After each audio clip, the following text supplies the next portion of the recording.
Aujourd'hui, je te propose de découvrir 3 erreurs que la plupart des gens font lorsqu'ils font du cardio et qui les empêchent de brûler de la masse graisseuse facilement, en fait, tout simplement. Salut, c'est Romain, bienvenue sur la chaîne Normes Physique, et on y va, c'est parti.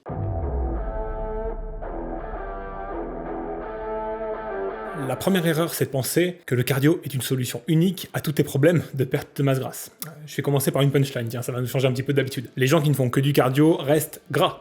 Et pour t'en convaincre, il suffit de regarder tous les gens qui participent à des cours de cardio collectif pendant des mois, combien d'entre eux sortent transformés physiquement? Quasiment aucun. Et la raison à cela, elle est très simple, et les études le montrent, c'est que l'organisme va compenser tes dépenses énergétiques lors de tes séances de cardio par davantage de nourriture. C'est un processus dit de surcompensation, qui est inconscient.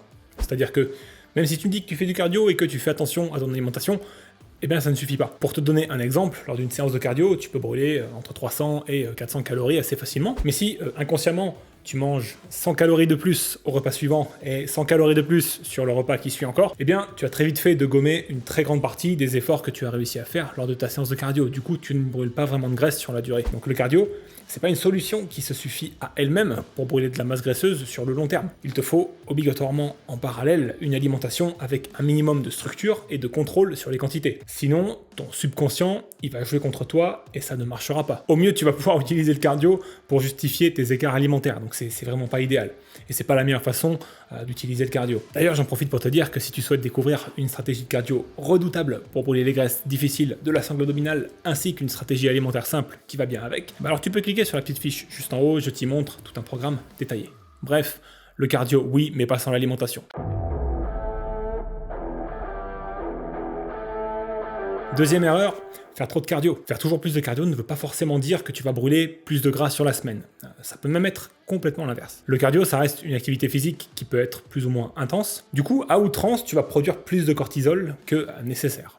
Le cortisol, c'est en quelque sorte l'hormone du stress, l'une des hormones du stress. Alors il en faut un petit peu dans la perte de graisse, mais pas trop. Produite en trop grande quantité, cette hormone, elle va limiter ta capacité naturelle à brûler tes graisses, ce qui est l'inverse de ce que tu cherches à faire. Même avec ma génétique pourrie, où je ne stocke du gras que sur le ventre et sur les hanches, je n'ai pas besoin de plus de 3 séances de cardio de 20 minutes par semaine quand j'ai envie d'entreprendre une période de sèche. C'est parfaitement suffisant pour 95% des gens. On peut même tout à fait atteindre un physique athlétique sans cardio du tout. Avec un bon programme de musculation, une bonne diète et une bonne génétique, c'est tout à fait possible. Pour autant, ça ne concerne pas non plus la majorité des gens. La plupart d'entre nous auront besoin d'une petite dose de cardio à un moment ou à un autre pour atteindre un taux de masse graisseuse intéressant. Et je pense, personnellement, qu'entre 1 heure et 1 heure et demie de cardio maximum chaque semaine, c'est la fourchette idéale. Mais comme on va le voir, ça dépend grandement de l'intensité de tes séances.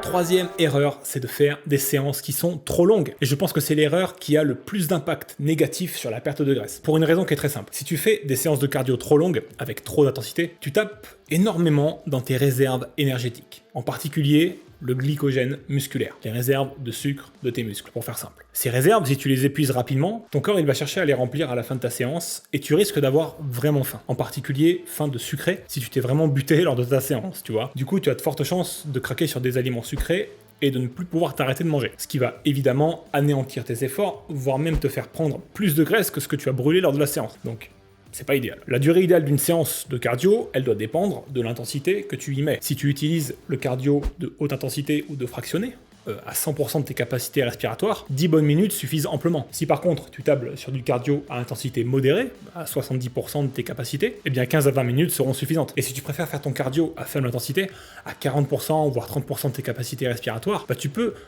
faire ça pendant des heures sans vraiment prendre de risques, mais ça va te prendre beaucoup de temps. Donc c'est à toi de décider ce que tu préfères en termes de cardio et d'adapter ta stratégie en conséquence. L'essentiel étant de ne pas te mettre dans le rouge à la fin de tes séances de cardio pour éviter les problèmes qu'on vient de citer. Faim, envie de sucrer, craquage, culpabilité. Tout ça quoi. Pour récapituler rapidement, le cardio c'est un outil qui peut être formidable pour brûler des graisses plus rapidement, mais sans une bonne approche alimentaire, ça ne marche pas bien. Fais-en un peu, mais pas trop. 1h30 par semaine maximum si tu fais du cardio à rythme modéré. 30 minutes, voire 40 minutes maximum si tu fais plutôt des séances de type fractionné. Et si possible, découpé en plusieurs séances. Adapte ensuite la durée de tes séances à l'intensité de ton cardio. plus elles sont intenses, moins elles doivent être longues. Pour aller plus loin avec moi, je te propose de découvrir mon programme Cardio Pro, dans lequel je te dévoile une stratégie de cardio méconnue du grand public. Elle te permet en 3 séances par semaine de brûler beaucoup plus facilement les graisses sur les régions difficiles du corps, comme le ventre, les hanches et les fessiers par exemple. Tu y découvres une stratégie alimentaire toute simple pour déclencher des résultats rapides, et tout ça, c'est disponible en cliquant sur la petite vignette juste ici, ou en allant tout simplement dans la description de la vidéo. Petit pouce bleu, ça fait pas de mal, petit abonnement, ça fait pas de mal non plus, et la petite cloche, mais alors toute petite, et on est bon. C'est toi le plus fort, salut!